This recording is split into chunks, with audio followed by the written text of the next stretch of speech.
Welcome, ladies and gentlemen, to Anxiety News. Christopher Case. This week, we will talk about spring anxiety. This is from MSN.com, from Carolyn L. Todd. And I have to agree with you, Carolyn L. Todd. I think I have it. I think I have springtime anxiety. So let's see what she has to say about it. What it is, how to handle it. All right, so come the first signs of spring every year, I'm hit, this is Carolyn, with a strange sense of unease. And I've been feeling it this year too. I wake up irritable, unsettled, restless, but tired.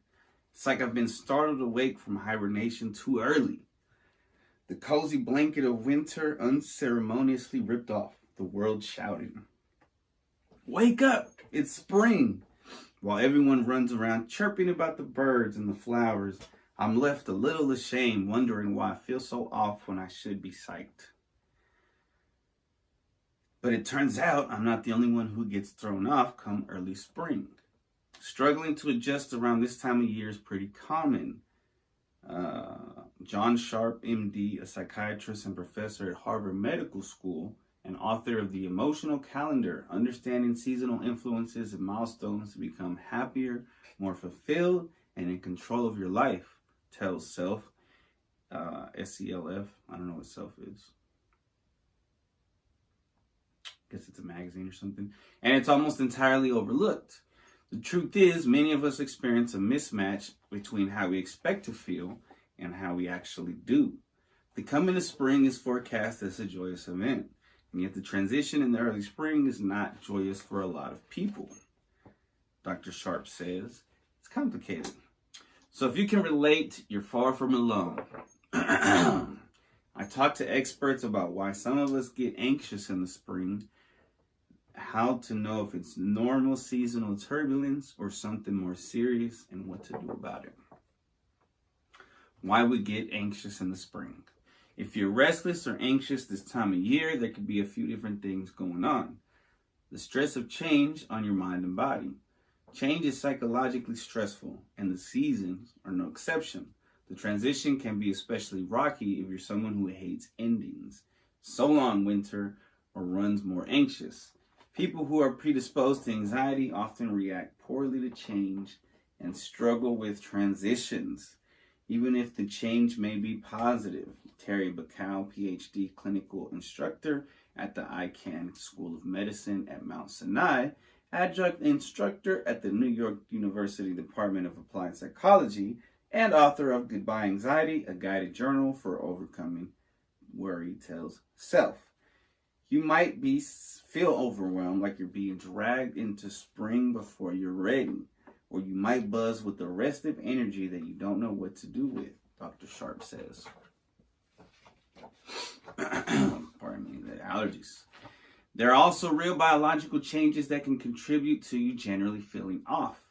If you live somewhere that observes daylight savings time, the time change can be surprisingly disorienting, Dr. Sharp says. Even though having an extra hour of light in the evening may be lovely, it's still a shift in your circadian rhythm, or your body's internal clock, that your brain and body have to adjust to. Some people are extra sensitive to light, Dr. Bacow says, so the longer days can impact their mood and sleep. Remember earlier when I was doing the random questions, and if humans had warning labels, mine would say extra sensitive. One of the things said it'd be light. Maybe yeah, whatever.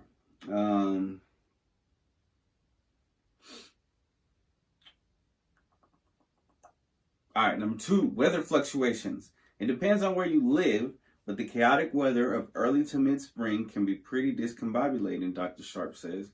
It's 60 degrees and sunny one day, then drizzly and freezing the next. It's dizzying, Dr. Sharp says. Some of us struggle more with that whiplash and unpredictability.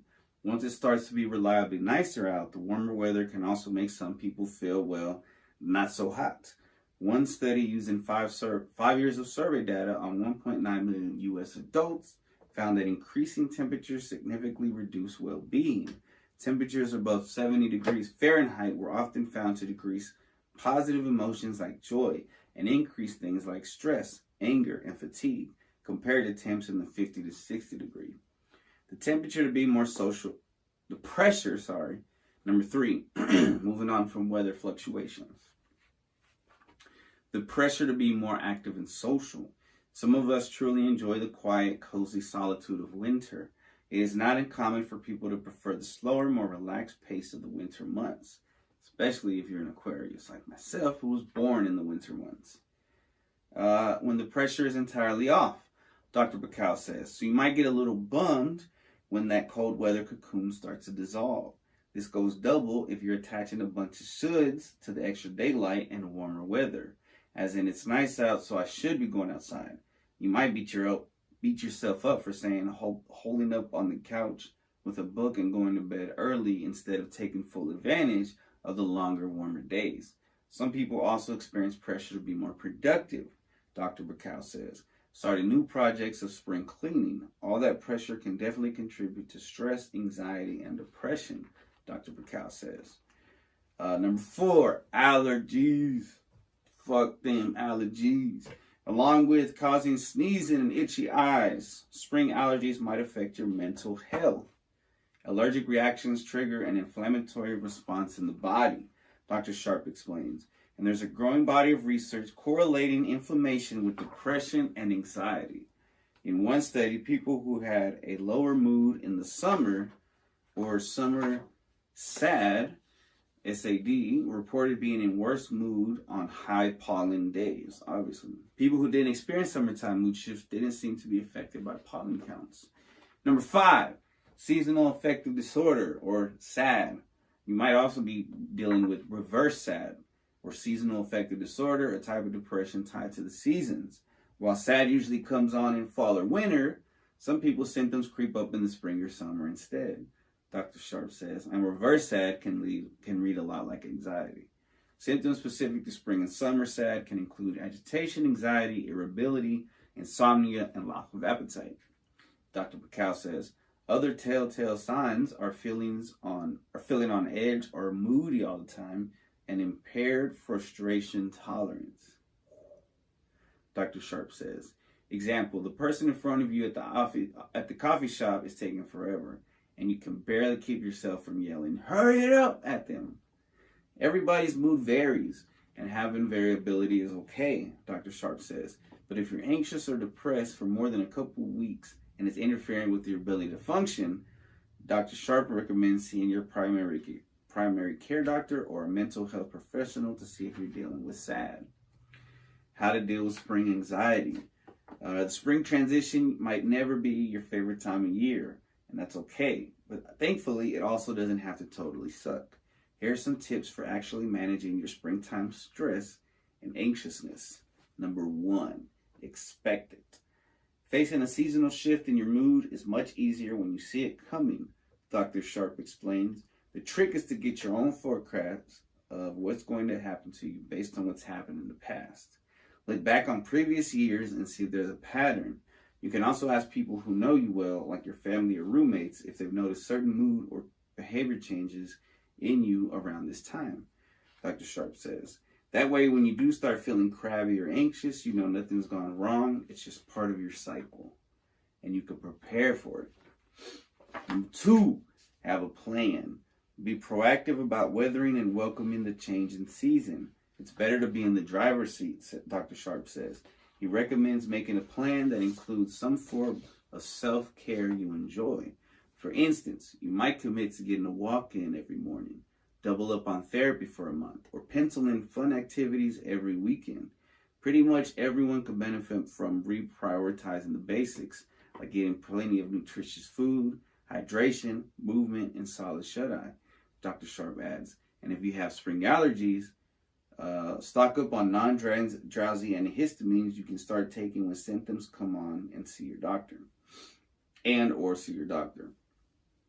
Another element Dr. Sharp advises, included in your plan, is hanging out with friends.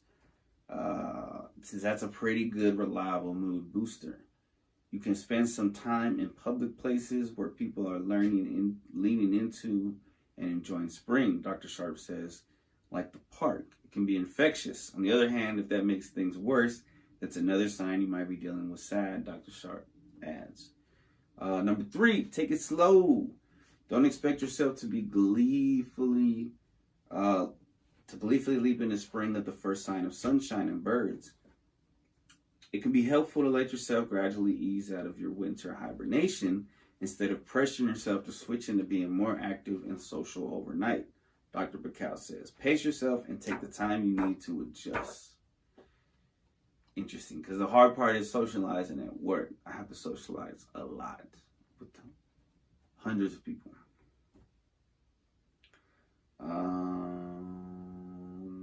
Number 4, make a ritual. Spring holidays and celebrations can help us mark and process the passage of winter into spring. We have these gatherings that humans create meaning around that help us with this transition. Dr. Sharp says there's Easter, Passover, Holi, the colorful Hindu festival, the spring equinox, and in Switzerland, Sechlichtlauten, where they burn a giant snowman effigy.